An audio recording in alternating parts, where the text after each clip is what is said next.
Something else I did want to ask you about, just because it's came up recently, is on Kyle Kulinski's show. You came up and he started just talking about the Movement for a People's Party. He was somewhat rude to you, I have to say. He was a little bristly that day for some reason. Let me know if you want to talk in that kind of setting. We can talk. Official People's Party US. So I guess this is Nick Braña who wants to like bait me into some sort of debate. Dude, I wish you well. I hope you build your party. The last thing you should want is a prominent lefty YouTuber to like be put in a position where I come out strongly against you. See, that's the thing you don't understand. I hope you succeed. I just don't think you will. There's a big difference. I want you to do well. I don't think you're going to do well. I'm doing an objective description of what I think will happen. That's not saying I want you to not do well. I hope you do well. I just don't think you're going to do well. So I don't know why you would even want to lean in to have a prominent left YouTuber come out more against you. Because if we have a debate and a discussion and you find out all the ways in which I disagree with you, I promise you it's not going to go well for you. So what you should do is accept my tepid support of like, I hope you do well, while thinking you're not going to do well. And if you think I'm wrong in that assumption, how many People's Party folks have been elected since you founded the party? I'm not taking a shot at you. I'm just saying, relax with the whole, like, let me step to you a little bit and let's talk about it.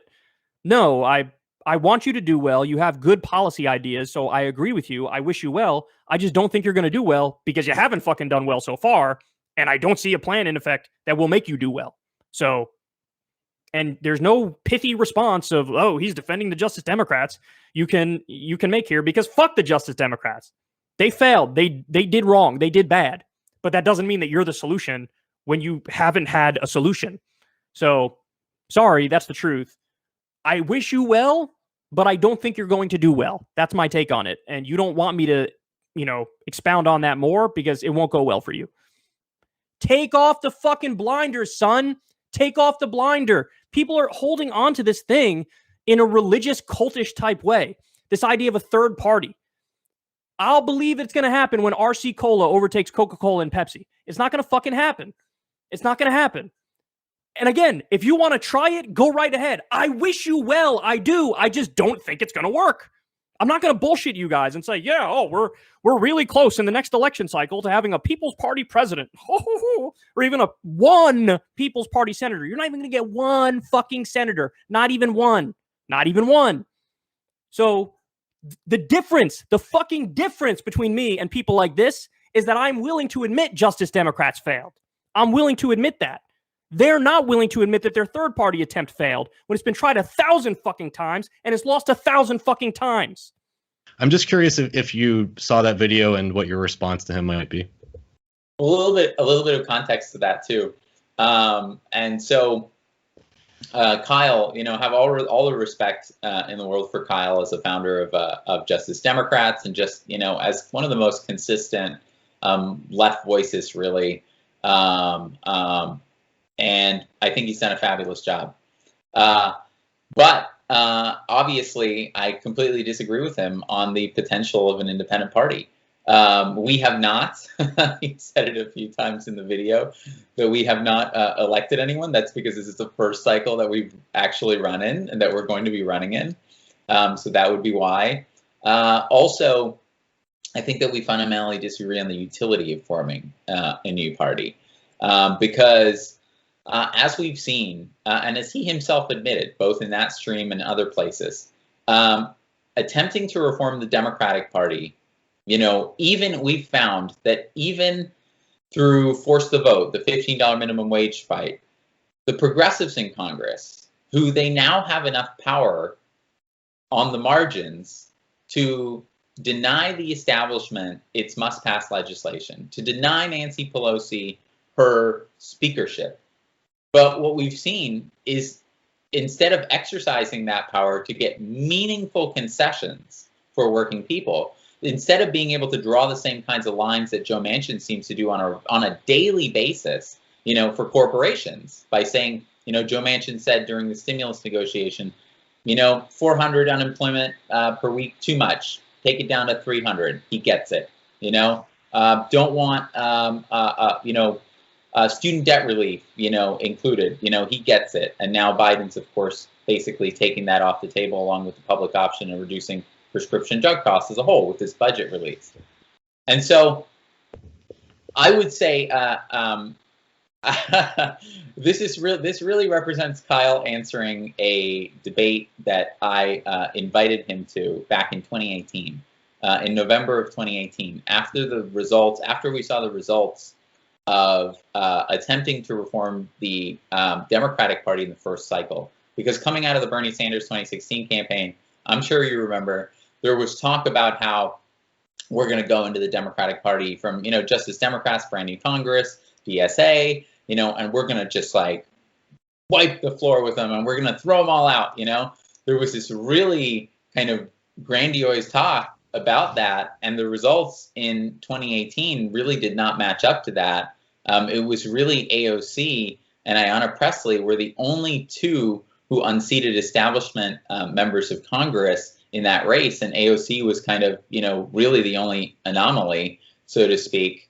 And so I invited him to a conversation to say, hey, maybe instead of swimming against the progressive populist current by trying to prop up one of these dying corporate parties, we should be swimming with it and forming the major new party that the majority of Americans say that they want, and actually reaching out to the exploding number of independents across the country.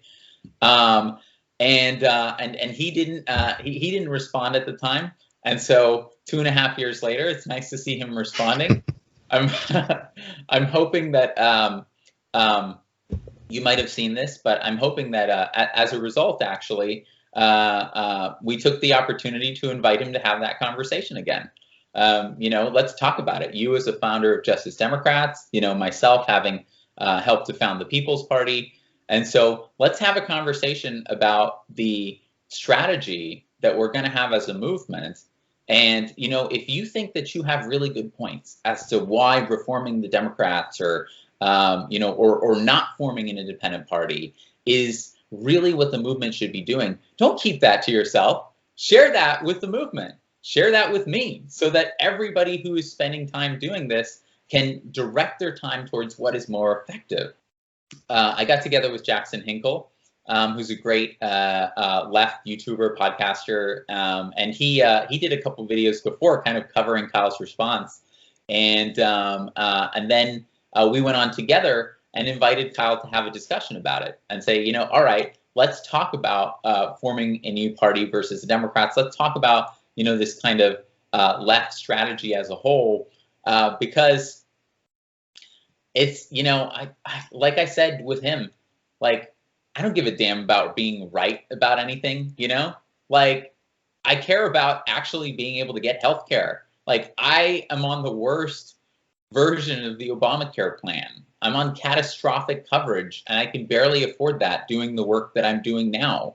And I consider myself lucky because I'm generally healthy, but I have too many friends who've been denied cancer medication by insurance companies, some of whom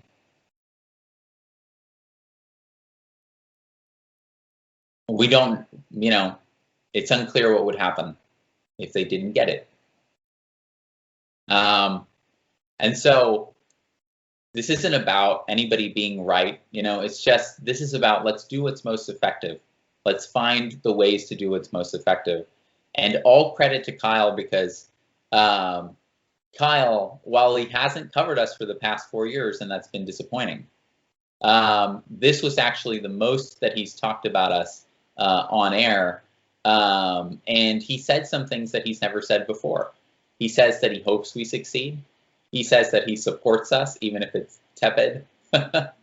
He complimented me personally. He complimented our platform. He said we probably have 99%. He said, I've read the platform. It's really good. We probably have 99% agreement on the issues.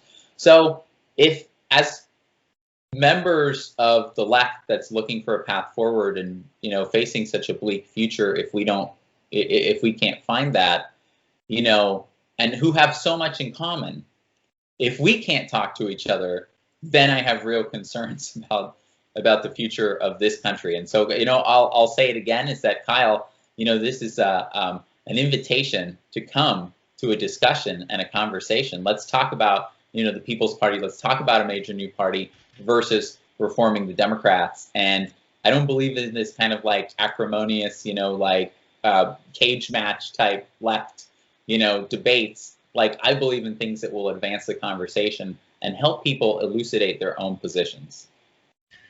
Just on the subject of having those conversations, I don't know if you're aware, but there's a podcast called The Vanguard, and they have also publicly invited you to be on the show. I think that they share some of Kyle's concerns. Something that they also brought up in one of their videos, they brought up the subject of finances and said that the Movement for a People's Party does not have transparent finances. I don't know if you can speak to that a little bit. Will the finances of the party be made public in any way, or are there certain things that have to be kept private? Can you just speak to the financial aspect a little bit? I would be glad to, and I would be happy to go on Vanguard too as well, and then speak with them. I think they're doing a fantastic job. I've watched some of their stuff, and they're doing great work. Unfortunately, they are wrong. When they're wrong, and it's a little disappointing that they haven't taken the time to investigate some of the claims that they've made. We have to report we're a 527 right now, 527 nonprofit, which means we have reporting requirements that require us to disclose our finances. And not only that, so anyone can find it. But not only that, we put the instructions on how to find it on a transparency page on our website. And so every single donation over $200 and every single expenditure over $200 is itemized. And so that's just not true. And unfortunately, that is a rumor that has been spread by people who have been looking to, who haven't had who haven't supported us. Who haven't had the best interest in seeing us succeed, but it's not true.